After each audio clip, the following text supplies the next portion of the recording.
नमस्कार. निवेदक विठ्ठल पवार या माझ्या यूट्यूब चॅनलमध्ये आपल्या सर्वांचं मनापासून स्वागत करत आहे. प्रास्ताविक करण्यापूर्वी आणि प्रास्ताविक केल्यानंतर सूत्रसंचालकाने कोणत्या चारोळ्या वापराव्यात, शब्द अलंकार असलेल्या चारोळ्या जर वापरल्या तर कार्यक्रमाचं वातावरण अगदी प्रफुल्लित होऊन जातं. कार्यक्रमाची वातावरण निर्मिती करण्याचं काम प्रभावी चारोळ्या करत असतात. हे सूत्रसंचालकाने लक्षात घ्या. तर हाच व्हिडिओ आज या ठिकाणी मी घेऊन आलोय. तत्पूर्वी निवेदक विठ्ठल पवार हा सूत्रसंचालक घडवणारा आणि सूत्रसंचालनाबाबत तंतोतंत अचूक मार्गदर्शन करणारा महाराष्ट्र राज्यातली पहिला मराठी यूट्यूब चॅनेल तो म्हणजे आपला निवेदक विठ्ठल पवार. हा व्हिडिओ आवडल्यास लाईक करा, शेअर करा, कमेंट्स करा आणि इतरांना सांगा निवेदक विठ्ठल पवार हा यूट्यूब चॅनल सूत्रसंचालकांसाठी वाहिलेला आहे. तर पाहणार आहोत प्रास्ताविकापूर्वी प्रास्ताविकाच्या नंतर सूत्रसंचालकाने कोणत्या चारोळ्या वापराव्यात.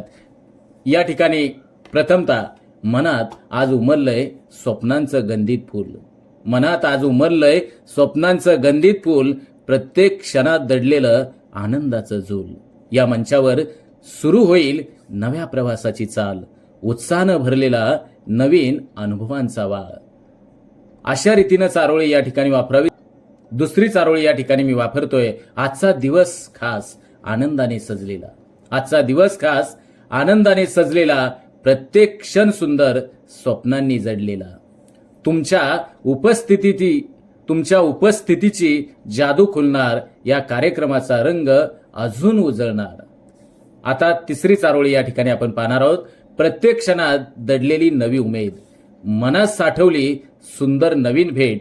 हा मंच, ही संधी, स्वप्नांची वाट. सुरुवात करूया कार्यक्रमाची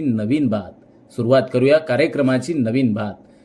पुढील चारोळी आहे, उत्सवाच्या रंगांनी सजलाय आजचा दिवस, प्रत्येक हसण्यात दिसतोय नवा विश्वास. आनंदाच्या या क्षणात रुजूया प्रेम, कार्यक्रमाची ही सुरुवात हो अधिक उत्तम. पुढील चारोळी आहे, स्वप्नांची वाट चालताना मिळेल यशाचा श्वास, प्रत्येक क्षणात जपतो नवीन विश्वास. मंचावर आज उत्साहाचा सण उधळतोय, प्रत्येक मनाला नव्या प्रेरणेचा रंग देतो.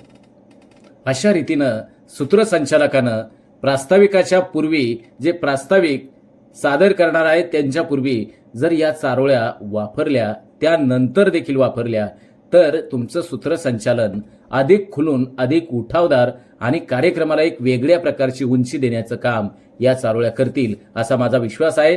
पुन्हा एकदा मी आपल्या सर्वांना पुढील नवीन भागात भेटणार आहोत.